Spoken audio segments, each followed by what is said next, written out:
Well, certainly 2016 was a year of very difficult circumstances for many people.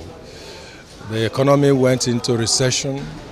That meant that many people didn't have opportunities to expand on their businesses. Some businesses had to relocate. Many people unable to pay school fees. Difficulties all around. To make it worse, the MMM also ensured that people lost their life savings. So it was a very difficult year. However, I think what the scripture says is that in all things we must give thanks, because it could certainly have been worse than it was. And if we were to be judged according to how much violence people have done to this nation, it should not be afloat at all. So I believe God has been active and very much in our situation. That's why we are still able to stay afloat as we are. So difficulties, yes, but let us thank God that we are not swarmed by those difficulties.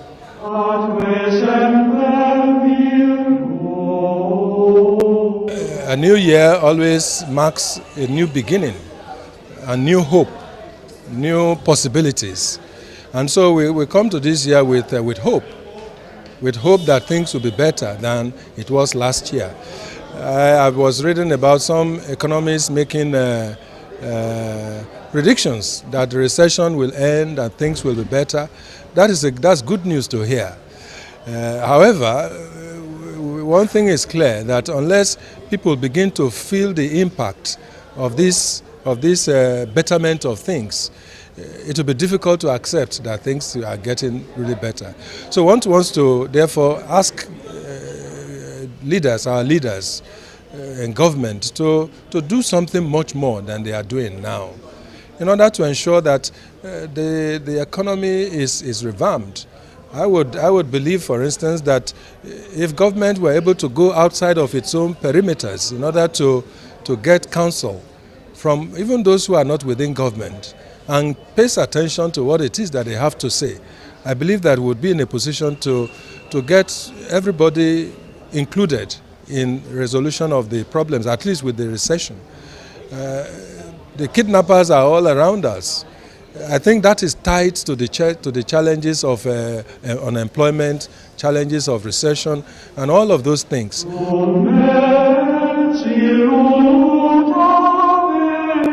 I would wish that the government will also take in view the problems of insecurity, particularly with this kidnapping that is gone. Do a lot more, shall we say, intelligence work, so that these things can be nipped in the bud.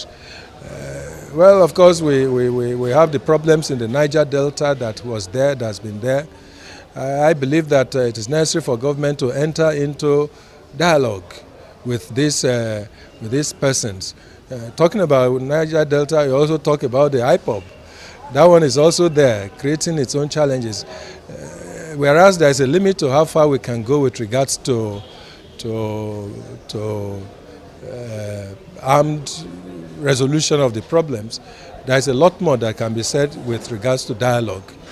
And in any case, you know, it's interesting that during this the World Day of Peace that we are celebrating, is one of the things that the Holy Father is saying, that violence can only go so far. In fact, violence begets violence if we are not careful. But non-violent response to conflicts do help to institute solutions to problems that are more lasting. So we expect government to take this on board as they try to deal with these problems that we have.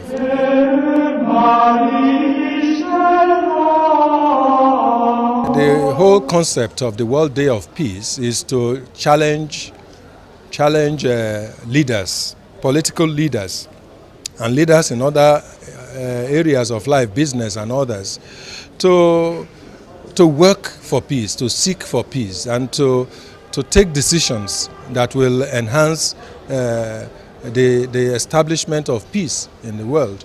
The Pope is saying this year that in trying to overcome the conflicts in this world, we should look beyond armed response to the conflicts. We should explore non-violence response. Because as he says, the non-violence response has worked.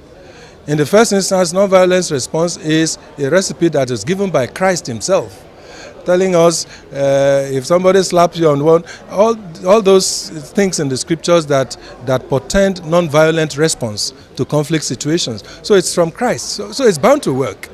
And then we can see it even working according to what the Pope says in the activities of Mahatma Gandhi, in the activities of Martin Luther King Jr., in the activities of the woman in Liberia, Leila Mogbe, I think that's the name.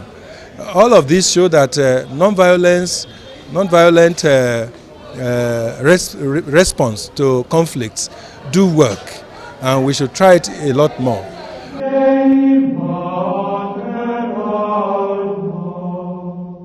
Of course, the Pope is saying to us too in that document that non-violence is not the same as pacifism.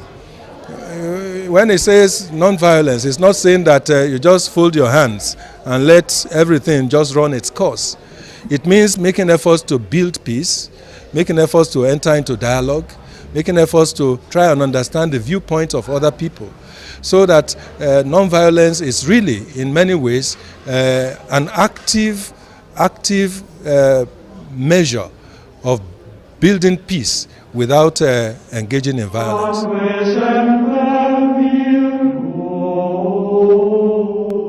Well, certainly the whole effort of building peace, the whole effort of ensuring that everybody is taken care of, is not a matter for government alone.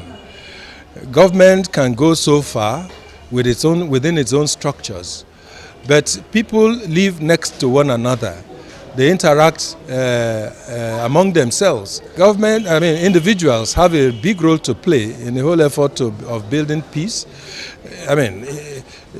If people were just to look at one another as brothers and sisters, in spite of whatever their differences are, knowing fully well that we have only one God as our Father, and all of us are supposed to be brothers and sisters. I think that attitude of looking at the person, not first of all with the viewpoint of what makes him different, but rather with the viewpoint of what binds us together. That attitude does make a whole world of difference.